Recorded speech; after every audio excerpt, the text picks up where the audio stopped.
Hello students, मैं विशाल गुप्ता आपका teacher. कैसे हो आप सब स्टूडेंट्स। इस वीडियो में मैं आपको बीकॉम का जो सब्जेक्ट है ऑडिटिंग एंड सेक्रेटरियल प्रैक्टिस, उसका चैप्टर नंबर 4 ऑडिट प्रोग्राम आगे कंटिन्यू कराने जा रहा हूं।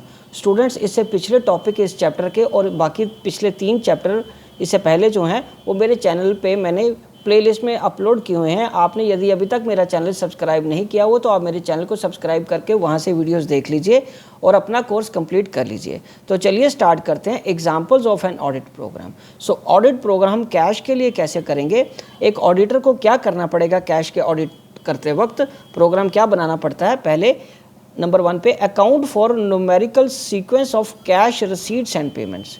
दूसरा, check posting of cash books. तीसरा, check rough book and petty cash book. चौथा, examine and review system for cash receivables. पांचवा, check the banking of cheques received, जितने भी चेक रिसीव्ड हुए वो बैंक में जमा हो गए या नहीं। Check the vouchers for cash transaction. Check bank reconciliation statements. Check direct receipts and payments in the bank. Check posting into personal accounts. Check arithmetical accuracy of cash book. उसके बाद दूसरा ऑडिट प्रोग्राम है for purchase and purchase return के लिए।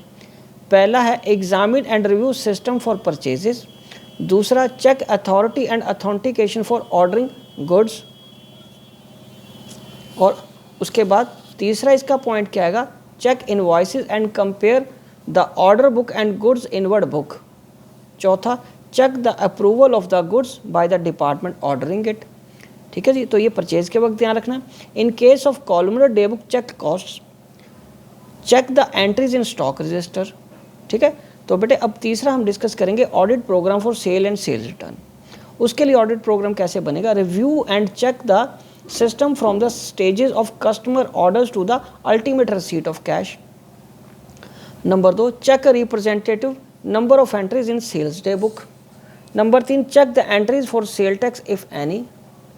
Number 4, check का representative number of sale invoices and other goods outward record. 5th number पे, check that goods sold but still in possession are excluded from stock. 6th number पे, check the valuation of goods. 7th number पे, check the provisioning for bad and doubtful debts. Check the system of accounting for goods sold और sales और return basis. ठीक है जी, तो ये था cell के लिए या सेल रिटर्न के लिए। अब हम आगे बात करेंगे 4th नंबर पे, सैलरी एक्सपेंसेस ऑफ की ऑफिसर्स। उसके लिए हमें सबसे पहले क्या चाहिए ऑडिटर को प्रोग्राम बनाने के लिए, obtain a current organization chart. Vouch the list of salaries authorization in the minutes of board meetings. 3rd, observe the individuals and their office locations. चौथा, determine the legal cut off and salaries etcetera for salaries etcetera. 5th, determine whether they are any unrecorded expenses liability amounts based on the contracts. ठीक है बेटे, चलो अब हम आगे discuss करते हैं ऑडिट प्रोग्राम के कितने टाइप्स होते हैं। एक तो है फिक्स्ड ऑडिट प्रोग्राम, दूसरा फ्लेक्सिबल ऑडिट प्रोग्राम, फिर तीसरा आ रहा है audit programme for independent audit and audit programme for internal audit. तो एक एक करके गाइस हम डिस्कस करते हैं। हम सबसे पहले बात करेंगे कि audit programme for independent audit कैसे होगा। इसको हम एक्सटर्नल ऑडिट भी बोल सकते हैं ना। इंडिपेंडेंट ऑडिटर तो वही होगा जो बाहर से आ रहा है आपकी चीज़ों को चेक करने के लिए। And audit programme for independent audit will emphasis on features like existence, valuation, accounting principles and disclosures, cut off and compliance. For example, a programme for audit of key affairs salary, इसके लिए भी हो सकता है expenses. और अगर की officers की सैलरीज के एक्सपेंसेस को फोकस करने पे उसका काम होगा तो वो क्या करेगा, सबसे पहले all officers are properly employed, ये चेक किया जाएगा क्या उनको ठीक तरीके से अपॉइंट किया गया है, उनकी ऑथोराइज्ड सैलरी किस कंपिटेंट अथॉरिटी द्वारा लगाई गई है, salaries were all paid and recorded in the expense account, salaries are not improperly classified in other account में क्लासीफाई तो नहीं करती किसी और हेड के अंडर डाल के, other forms of compensation if any were properly paid और एक्रूड एंड प्रॉपरली क्लासिफाइड। उसके बाद 6th में हमें क्या देखना है, disclosures concerning the compensations are complete particularly in accordance with the legal requirements. उसके बाद the individual officers and company complied with their respective duties under employment contract की अंडर एम्प्लॉयमेंट कॉन्ट्रैक्ट में उन्होंने जो ड्यूटीज़ दी थी वो पूरा किया उन्होंने। उसके बाद ऑडिट प्रोग्राम का दूसरा टाइप है इंटरनल ऑडिट के वक्त ऑडिट प्रोग्राम कैसे बनेगा। So internal audit staff it is well advised to develop long range planning programme. उनको पहले बता दिया, एडवाइस किया जाता है कि लॉन्ग रेंज प्लानिंग प्रोग्राम बनाना है आपने, ठीक है, as well as individual assignment audit programmes, और साथ के साथ ही उन्होंने इंडिविजुअल असाइनमेंट जो उनको मिलेगी उसका भी बनाना है। So the internal audit like independent audit is characterised by the ongoing everyday association with the company matters and management. A long range planning program is a necessary for scheduling assignments, assigning staff, personnel for internal audit function. This will also help in coordinating with the activities of independent auditor and internal auditor. उसके बाद बच्चों distinction between audit programme of independent auditor और internal auditor, दोनों में क्या फ़र्क है, उनके काम में ऑडिट प्रोग्राम में क्या फ़र्क है। The main difference between audit programme of independent auditor and internal auditor is the ultimate objective. उनका ऑब्जेक्टिव क्या है उनके रिस्पेक्टिव ऑडिट्स का। In case of independent audit the ultimate audit objective is the opinion on, independent audit में तो उसने opinion देना है फाइनेंशियल स्टेटमेंट्स पे, ठीक है जी। और however in the case of the internal audit it is an evolutionary designed to report on the enhanced managerial efficiency. Thus the question of efficiency take dominance over the practical objectives of the independent audit. अब हम आगे बढ़ते हैं बेटा, independent auditor की क्या approach है।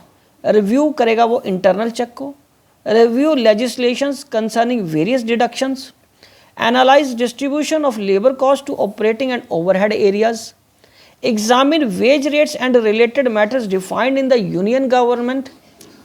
Internal auditors approach, internal auditors की क्या approach रहेगी, an examination of payroll department, assignment of duties, an analysis of overtime payment, an evaluation of labor turnover, for example any overtime due to night work, इन सारी चीज़ों पे focus रहेगा उसका। So fixed audit programme, अब next type आ गया fixed audit programme. तो इसमें क्या, it is a set of standardised instructions which are to be followed while conducting the audit. A fixed audit programme include all possible audit procedures, although all of them may not be applicable in a situation as these are very rigid. Nothing is left to the initiative of the audit team. ठीक है, उनके लिए कुछ भी नहीं होता खुद change करने वाला, क्योंकि एक लंबा प्रोग्राम बना हुआ है, उसी के अकॉर्डिंगली फिक्स प्रोग्राम के अकॉर्डिंगली उन्होंने करते रहना काम। Further it is difficult to follow the same audit programme even in the same organisation over the year as the condition in the enterprise are likely to undergo changes, क्योंकि साल बाद 2 साल बाद चेंजेस तो आएंगी डेफिनेटली, ठीक है जी। तो डिफिकल्ट हो जाता है सेम ऑडिट प्रोग्राम को कंटिन्यू करना। तो अब आगे क्या है, flexible audit programme. It doesn't prescribe the exact audit program to be followed. It prefers to give an outline of the scope, nature, limitations of the audit assignment. It doesn't predetermine the nature of work to be performed by each person, by the audit staff. Most of the things are decided as work proceed by each person of the audit staff. Most of the things are decided as work proceeds and the reliability of procedures and internal control system become known to the auditor. और auditor को known होना चाहिए ये सारी चीज़ें, ठीक है जी। और उसके बाद 8th में modification of audit programme. So modification of audit programme में क्या आएगा, it is not practical to carry the same audit programme year after year, ये तो अंडरस्टूड है। The audit programme needs modification as per requirement के हिसाब से वो चेंज होता जाएगा। Modification is fixed audit programme are not easy while modifying an audit program following points will need attention। हालांकि फिक्स्ड ऑडिट प्रोग्राम को change करना आसान नहीं है, पर फिर भी मॉडिफिकेशन करते हुए फॉलोइंग पॉइंट्स का ध्यान रखना पड़ेगा। पहला क्या बच्चों, पहला है any change in the ownership of the organisation since previous audit. उसके बाद दूसरा, any change in the organization structure resulting into change in the authority responsibility of the employees. Third, utility of the working paper of the previous years. Change, if any, in the internal control system में कोई change आई है उसको भी देखें। Notable changes into due to introduction of new product की वजह से जो चेंजेस आई हैं, न्यू टेरिटरीज इन्वॉल्व करने से जो चेंजेस आई हैं, उन सबको भी देखना है आपने। ठीक है बच्चों, तो ये ऑडिट प्रोग्राम का टॉपिक यहीं पे कंप्लीट होता है और मैं ये वीडियो भी यहीं कंक्लूड करता हूँ। आई होप कि आपको अच्छे से समझ आ गया होगा। आप इसी तरह मेरे चैनल को देख के अपना नोट्स बनाते रहिए और कोर्स कंप्लीट करते रहिए। Wishing you good luck all.